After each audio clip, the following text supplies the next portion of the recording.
வணக்கம்ண்ணா, வணக்கம். ப்ரெஸ் மீட்டில் கோவப்படுறீங்க, கொந்தளிக்கிறீங்க, ஆவேசப்படுறீங்க, ஆத்திரப்படுறீங்க.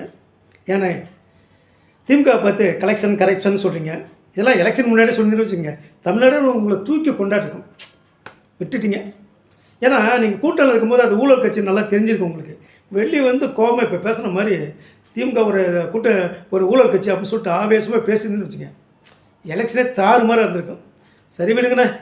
அப்புறம் நீங்கள் பேசும்போது உங்கள் 2 எம்எல்ஏவை முதல்வர் விஜய் அவர்கள் ராஜினாமா பண்ணிட்டு வந்துருங்க, நான் எலெக்ஷனை ஜெயிக்க வைக்கிறேன் அப்படின்னு சொன்னதாக சொன்னீங்க. சரி, நான் அவங்க 2 பேர் ராஜினாமா பண்ணிட்டேங்க. எந்த சின்னத்தில் நிற்பாங்க? உங்களுக்குன்னு ஒரு நிரந்தர சின்னம் கிடையாது. தேர்தல் கமிஷனாக பார்த்து கொடுக்குற சின்னம் தான். போன தடவை உங்கள் பையன் துறை வைக்கவே எம்பி எலெக்ஷனில் வந்து தீப்பெட்டி சின்னத்தில் தான் நின்று ஜெயிச்சார். அது மாதிரி ஏதாவது ஒரு சின்னத்தை கொடுப்பாங்கன்னு வச்சுங்க. சரி, முதல்வர் வந்து விஜய் பிரச்சாரம் பண்ணுறாரு, ஒரு வேளை தூந்துட்டா யாருக்கு அசிங்கம்? சரி, ஜெயிச்சிட்றாங்க.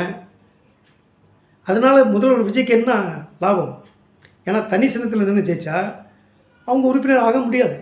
ஏன்னா ஏற்கனவே கூட்டணியில் இருக்கிற காங்கிரஸ், கம்யூனிஸ்ட்டு, விடுதலை சிறுத்தைகள் அந்த சட்டமன்ற உறுப்பினர்களாம் நம்பாத அவர் அந்த 118ங்கிற அந்த எல்லை கோட்டை தொடர்றதுக்காக தான் அண்ணா திராவிட முன்னேற்ற கழகத்தில் இருக்க அந்த சட்டமன்ற உறுப்பினர்களை ராஜினாமா பண்ணிவிட்டு தாவேக்கையில் சேர சொல்கிறார்.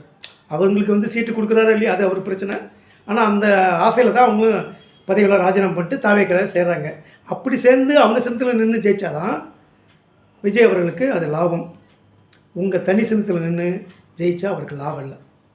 சரிண்ணே, அவங்க கட்சியில் போய் சேர்ந்து அவங்க சின்னத்தில் நின்று ஜெயிக்கிறாங்கன்னு வச்சுக்க, அதனால் உங்களுக்கு என்ன லாபம்?